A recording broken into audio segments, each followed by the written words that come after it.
नमस्कार प्यारे दोस्तों, स्टोरी रिवर यूट्यूब चैनल में एक बार फिर आपका तहे दिल से स्वागत है। दोस्तों, एक समय की बात है, गुजरात के एक छोटे से गांव में एक निर्धन लड़का रहता था।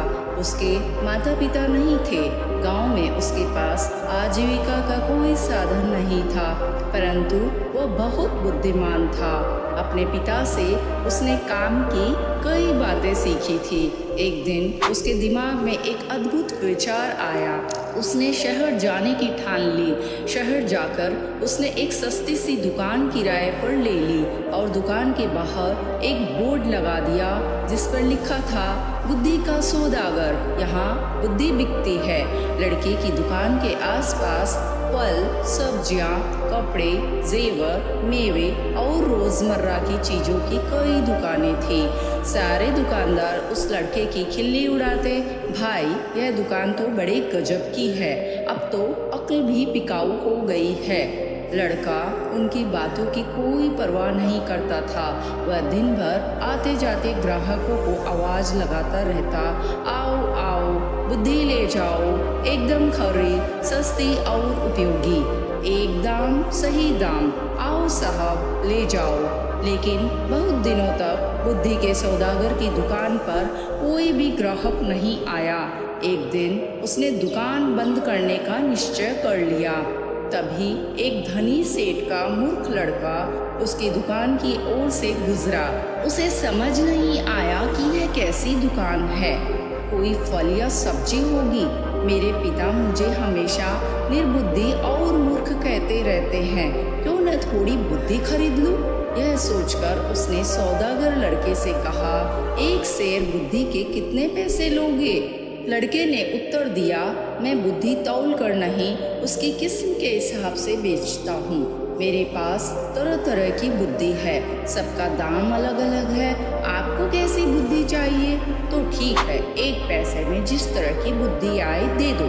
सेठ का लड़का लापरवाही से बोला। सौदागर लड़के ने कागज की एक पर्ची निकाली और सेठ के बेटे को दे दी। उस पर्ची पर लिखा था, जब 2 लोग झगड़ रहे हो तो वहाँ खड़े होकर उन्हें देखना बुद्धिमानी नहीं है। सेठ का बेटा खुशी खुशी घर पहुँचा और अपने पिता को कागज की पर्ची देते हुए बोला, देखिए पिताजी, मैं 1 पैसे में अक्ल खरीद कर लाया हूँ। सेठ ने पर्ची पढ़ी और तमतमाकर बोले, मूर्ख, 1 पैसे में यह क्या लाया है? यह बात तो सभी जानते हैं, तुमने मेरा 1 पैसा डुबो दिया।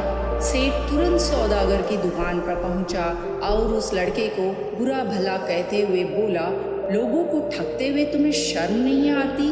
मेरा 1 पैसा वापस करो। पैसा क्यों वापस करूं? माल दिया है, पैसा लिया है।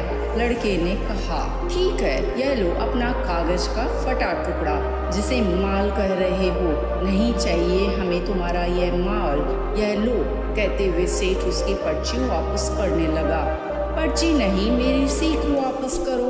अगर पैसा चाहिए तो आपको एक कागज़ पर लिखकर देना होगा कि आपका बेटा कभी भी मेरी सीख का प्रयोग नहीं करेगा। बात बन गई, दोनों पक्ष मान गए। सेठ ने कागज पर हस्ताक्षर कर दिए और अपना पैसा वापस लेकर प्रसन्न हो गया। समय बीतता गया। उस प्रदेश के राजा की 2 रानियां थीं। एक दिन दोनों रानियों की दासियां बाजार गईं। वहां उनका झगड़ा हो गया। बात हाथापाई तक पहुंच गई। लोग चुपचाप खड़े देख रहे थे। उन्हीं में से सेठ का बेटा भी था। झगड़ा बढ़ते देख सारे लोग एक एक कर वहाँ से चले गए, मगर सेठ का लड़का करारनामे के अनुसार वहाँ से जा नहीं सकता था। वह अकेला ही खड़ा रह गया। बस फिर क्या था, दोनों दासियों ने उसे अपना गवाह बना लिया। झगड़े की बात राजा रानियों तक पहुँची। सेठ और उसका लड़का राज दरबार में लाए गए। दोनों रानियों ने लड़के से कहा कि वह उनके पक्ष में गवाही दे। सेठ और उसके बेटे के तो होश उड़ गए। वे सहायता के लिए बुद्धि के सौदागर के पास पहुँचे। बोले, हमें किसी तरह बचा लीजिए, मैं 500 रुपये लूँगा। लड़के ने कहा, ठीक है, ये लो 500 रुपये। सेठ ने तुरंत 500 रुपये निकालकर सौदागर को दे दिए। देखो, जब गवाही देने के लिए बुलाया जाए तो पागल की तरह व्यवहार करना। बुद्धि के सौदागर ने उपाय बताया। सेठ के बेटे ने वैसा ही किया। राजा ने उसे पागल समझकर महल से बाहर निकलवा दिया। इसी तरह की एक दो घटनाएं और हो गई। बुद्धि के सौदागर की चर्चा राजा के कानों में भी पड़ी। राजा ने उसे बुलवाया और पूछा, सुना है तुम बुद्धि बेचते हो, क्या तुम्हारे पास बेचने के लिए और बुद्धि है? जी हुजूर, आपके काम की तो बहुत है, लेकिन 1 लाख रुपए लगेंगे। सौदागर लड़के ने कुछ हिचकते हुए कहा, तुम्हें 1 लाख रुपए ही दिए जाएंगे, तुम पहले बुद्धि तो दो। राजा बोले। सौदागर ने एक पर्ची राजा को दे दी। राजा ने पर्ची खोलकर पढ़ी। पर्ची पर लिखा था, कुछ भी करने से पहले खूब सोच लेना चाहिए। राजा को यह बात बहुत पसंद आई। उन्होंने अपने तकिए के गिलाफ पर, पर्दों पर, अपने कक्ष की दीवारों पर, अपने बर्तनों पर इस वाक्य को लिखवा दिया, जिससे वह इस बहुमूल्य बात को कभी भी ना भूले और न ही कोई और भूल सके। एक बार राजा बहुत बीमार पड़ गए। राजा के एक मंत्री ने वैद्य के साथ मिलकर षड्यंत्र रचा और उनकी दवा में विष मिलाकर ले आया। राजा ने दवा का प्याला अभी मुंह के पास रखा ही था कि उस पर खुदे शब्दों पर उनकी नज़र पड़ी। कुछ भी करने से पहले खूब सोच लेना चाहिए। राजा ने प्याला नीचे रखा और दवा को देखकर सोच में डूब गए कि यह दवा पीनी चाहिए या नहीं। वैद्य और मंत्री को लगा कि उनका भंडा फूट गया है।